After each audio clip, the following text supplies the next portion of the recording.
Hello everyone, welcome back to my YouTube channel Legal World. Myself Dr. Seema Goyal. As I have started with a series on the banking law, and in this series I have discussed certain important questions relating to the banking law, which are important for the examination point of view for all the LLB as well as BLLB students who are having banking law as a subject. Today in this video I will discuss one more important question that is relating to the banking, that is generally asked for the short notes or for the long question. The system of banking. In this system of banking, I will discuss with the unit banking, branch banking, group banking as well as chain banking, which is relating to the unit of the banking law. Firstly, I will discuss with the unit banking. If we talk about the unit banking, in unit banking system, the business of banking is confined to a single office, which is no branch at all, as it is clear from the name of the unit banking. Unit means single.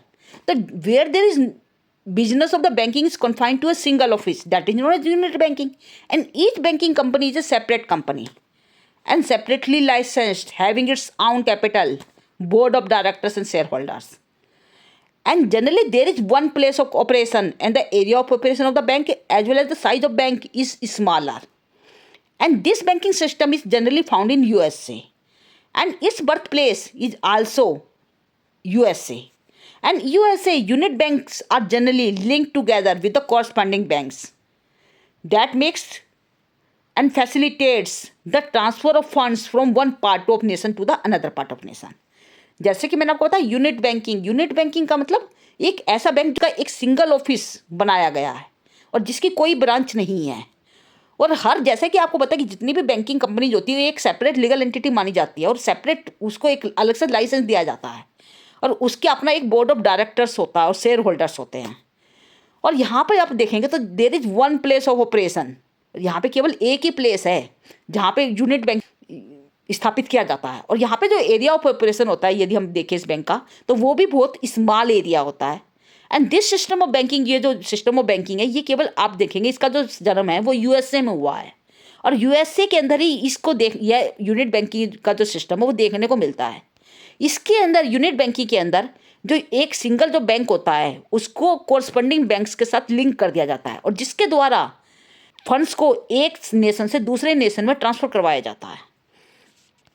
If we talk about the advantages and merits of the unit banking system, the management and the supervision of the unit banking will be easy and effective, and there will be no place of fraud and irregularity in this system. भाई यदि हम unit banking की बात करते हैं, इसके merits की बात करते हैं, तो यहाँ पे यदि हम देखें तो इसका जो मैनेजमेंट है या जो सुपरविजन है वो काफ़ी इजी होता है और अफेक्टिव भी होता है, और यहाँ पे फ्रॉड या इरेगुलरिटीज का होने के चांसेस नहीं रहते. इसकी कोई अलग ब्रांच नहीं है. And the resources and funds of the locality are generally utilised for the economic development and progress of the locality, and they are not transfer from the other one place to the other place. तो यहाँ पे जब आप देखोगे तो जो unit banking होते हैं इसके अंदर जो लोकेलिटी के अंदर जहाँ पे ये बैंक की स्थापना की जाती है उसके जितने भी रिसोर्सेज होते हैं या जो फंड होते हैं उनका पूरी तरह से यूटिलाइजेशन हो जाता है इकोनॉमिक डेवलपमेंट के लिए, और वहाँ पे उन फंड्स को दूसरी जगह ट्रांसफ़र करने की जरूरत नहीं पड़ती. और जो यूनिट बैंकिंग होता है they can tackle the local problems. Unit banking के लिए जो लोकल लोगों की जो प्रॉब्लम्स है उनको टैकल करना आसान होता है क्योंकि वो उनके बारे में पूरी जानकारी रखते हैं. They are having specialised knowledge about the local industries and occupation, their customers and problems. Thus it plays a great attention to the financial problems and needs of the individual enterprises in his area. मतलब उनके area में जितने भी individuals होते हैं, enterprises होते हैं, वो उनकी फाइनेंशियल प्रॉब्लम को आराम से सोल्व कर पाते हैं. Chances of fraud and irregularities in the financial management of the unit banking. यदि हम यूनिट बैंकिंग की बात करते हैं तो इसके अंदर फ्रॉड या इरेगुलरिटीज होने के चांसेस नहीं रहते. But on the other hand there are also certain disadvantages of the unit banking system.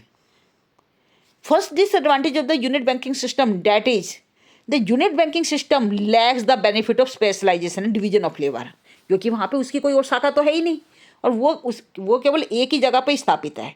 तो ऐसी स्थिति में वहाँ पे देखेंगे तो वहाँ पे स्पेशलाइजेशन या जो डिवीजन ऑफ लेबर है वो नहीं हो पाता. लेकिन this advantage is as the unit banking has no branch at other place, so it has to depend on corresponding bank to transfer the funds which is very expensive. क्योंकि unit bank की कोई और शाखा तो है ही नहीं, इसलिए वहाँ पे जो फंड्स जो ट्रांसफ़र करने होते हैं उसके लिए उसको कोरस्पेंडिंग बैंक पे ही निर्भर रहना पड़ता है जिसके साथ वो लिंक होता है। और क्योंकि वो उस पर निर्भर है तो नेचुरली कि वहाँ पे जो फंड ट्रांसफ़र करना काफ़ी एक्सपेंसिव होता है। Third disadvantage is that is limited resources of the unit banking restrict their ability to face the financial crisis and the banks are not in a position to stand a sudden rush of withdrawal। क्योंकि कई बार ऐसा होता है कि कई बार financial जब crisis आ जाते हैं तो वो उस वाली सिचुएशन से नहीं मीट कर पाता क्योंकि वहाँ पे जो लिमिटेड रिसोर्सेज हैं क्योंकि यूनिट बैंकिंग के अंदर and unit banking system there will be unfair and ruthless and undesirable competition. और वहाँ पे क्योंकि यूनिट बैंकिंग की कोई शाखा तो है ही नहीं, इसी वहाँ पे तो कोई here the competition is ruthless as they are independently run by different management and the unit banking can not contribute to the development of the small communities. जो यूनिट बैंकिंग सिस्टम होता है क्योंकि वो स्मॉल कम्युनिटीज़ की development में help नहीं कर सकता and there will be no banking development in the backward areas क्योंकि वहाँ पे उसकी शाखा वगैरह कोई है नहीं तो इसलिए वहाँ पे बैकवर्ड एरियाज की डेवलपमेंट में भी उसकी कोई सहायता नहीं कर पाएगा। The interest rate for unit banking may vary from place to place as there is no movement of fund from one place to another place. In the unit banking system, there will be highly local pressure and interference, which disrupts their normal functioning।